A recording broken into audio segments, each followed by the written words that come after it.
Hello mga kabigati natin dyan sa may panibagong araw, panibagong vlog. So ngayon mga kabigati natin dyan, no, pagpasensyahan nyo na po ako kasi hindi ako nakapag-vlog ng ilang linggo, no. Kasi may inaasikaso lang po ako, no. Bago na pong sabihin ko kung ano po yung inaasikaso ko. Siyempre ngayon marami pong, kaya po ako nag-vlog. Kaya nga po ako nag-vlog. Kasi nga po, marami pong marami pong nagtataka kung bakit di na daw po ako nag-iensayo sa pagbabike. Sana. Hulaan nyo, bakit? So ngayon mga ka-idol natin dyan, no? Mga kabro, mga kapamilya, mga kabingati natin dyan. So ngayon, kaya hindi po ako nag-iensayo, wala po si Wiker dito sa Bicol. Yun po yung dahilan kung ba't di pa ako nag-ensayo.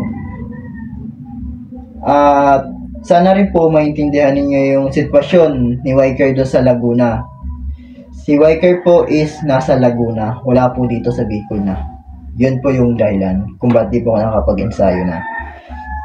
Huwag niyo po sanang huwag niyo po sanang isipin na hindi pa ako nag-ensayo or nag-outbike na pa ako. Mali po yun. Ang totoo po niyan, hindi pa ako nag-outbike, hindi lang po ako nag-iensayo kasi po wala po yung bike ko dito sa Bicol. Hiniram po nung kaibigan ko na si Joaquin de la Torre, ipinunta po ng Laguna, no. Kasi ang sabi niya sa akin, ilalaban niya daw si Wiker sa Laguna. Sana. Hindi naman po kasi habang buhay na kasama ko si Wiker sa pagbablog, hindi naman kasi po habang buhay na ako lagi nasa tabi ni Wiker. Siyempre, may pagkakataon naman na kailangan masalamuhan ni Wiker na iba rin ang gumagamit sa kanya, no? Siyempre, ano kayang feeling pag dumating siya dito? Siyempre, mangingibaga ako kasi isang buwan siya wala dito sa bahay, no? Sana. So ngayon, siyempre, para sa akin, nalulungkot ako. Super nalulungkot ako. Kaya, ang magagawa ko, kaya wala akong magagawa. Kasi, iniwan sa akin ditong bike. Yung mabigat-bigat pa. Hindi pa kaya ng mga tuhod ko.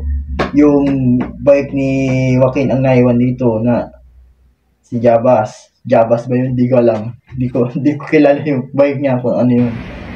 Aray ko! Sana naman makabalik na si Wiker, no? Kasi marami nang nag-aabang kay Wiker dito sa Bicol. Kasi mga nagtataka na yung mga ka-viewers ko, mga ka-bikers ko, na kung bakit daw wala na daw po dito si Wiker or bakit daw hindi ko na daw nakakasama sa pag-vlog, sa pagra-rides at sa pag-iensayo.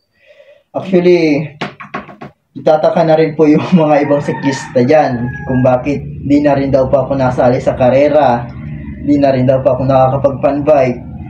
Kung tutusin po,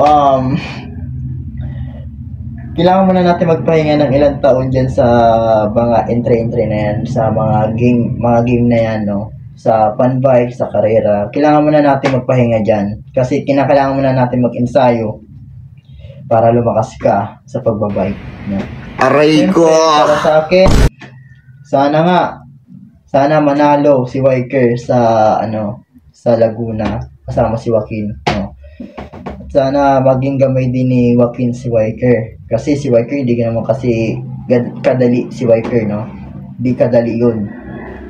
Siyempre ako, kung gamay ko si Wiker kasi ako yung may-ari. So ngayon, Sana. hanggang dito lang po yung aking vlog at maraming salamat po sa sumusuporta kay Wiker, no?